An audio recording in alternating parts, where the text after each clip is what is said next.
Today I will going to be start with FI BCom second semester business economic subject. I will going to be start with chapter number 2 come under module number 1, which is known as profit competition. Before I going to start this profit competition, I will going to be explain what means by market structure. Market structure means what? Market structures are classified by the two different category. Firstly, which is known as a perfect competition, and the secondly, which is known as a imperfect competition. Now, what means by perfect competition here? In a simple way, we can define perfect competition is a market where there is a large number of sellers are there and a large number of buyers are there. That is known as a perfect competition. And on the other hand, there is a imperfect competition are there. What means by imperfect competition? Now, imperfect competition are explained with the help of monopoly, duopoly, oligopoly, and monopolistic competition. So let's start with perfect competition. Now, perfect competition is a market where there are a large number of sellers and a large number of buyers are there. In a perfect competition is a price taker, they are not a price maker. We often try to understand how many prices of various commodities that we consume are determined. It is accepted fact that the demand for and the supply of a commodity determine its market price. But this demand-supply interaction is influenced by the economic environment in which a seller operates. One of the most important factors is that economic environment is competition.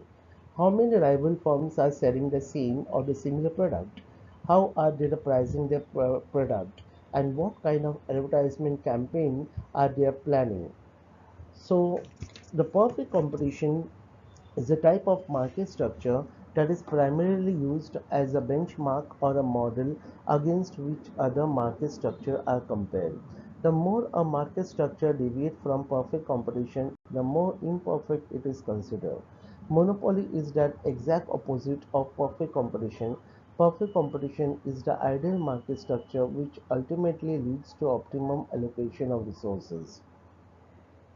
So there are various of features are there that I will going to be start with the help of number of point. The first point we can explain here, a large number of buyers and a large number of sellers. Both buyers and the sellers are in a large number so that individually neither buyer nor seller is in a position to influence the price. Influence of a individual buyer or the seller is absolutely insignificant. They will have to accept the price established in the market. A single seller cannot increase the price. If he does, he will not get buyers. The buyer cannot bargain for a lower price as there are enough buyers at the prevailing price. Homogeneous commodity, which is known as a same commodity. A commodity sale in the market is homogeneous and that is identical in quality and quantity. A difference of any type would provide an excuse for the seller to charge a higher price when goods are homogeneous. There is no possibility of charging a higher price by any seller under the pretext of qualitative or quantitative differences. Next, the free entry and exit are there. There is no restriction whatsoever for any producer to produce a commodity and sell it in the market. Restriction may be in the form of government license or permit, non-availability of technology, inadequate finance, etc. Similarly, a producer is free to wind up his business without any problem, legal or political. Such freedom avoid excess supply or shortages. Next, complete market information. A perfect knowledge or the complete market information is with the help of price, demand, supply, etc. Is expected to be possessed by all the buyers and the sellers.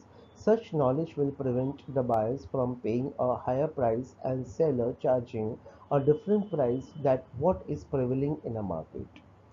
Next features is perfect mobility of factor of production.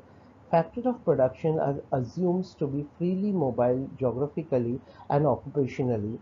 It mainly applies to labor and the capital. Perfect mobility help diverting the factory to those areas where there is more demand from the one where demand is deficient. It help adjust supply according to demand. And lastly, we can say which is known as no transportation cost, where the factor of production and the goods are transported from the place of production to the market without any cost. Transportation cost does not arise if we take a small geographical area where production and the sales take place within that area. Agricultural product can be sold in the same village or the town without incurring much transportation cost, and this condition is assumed to avoid any possibility of charging a higher prices on the pretext of transportation cost. Okay, so thank you to all of you. Thank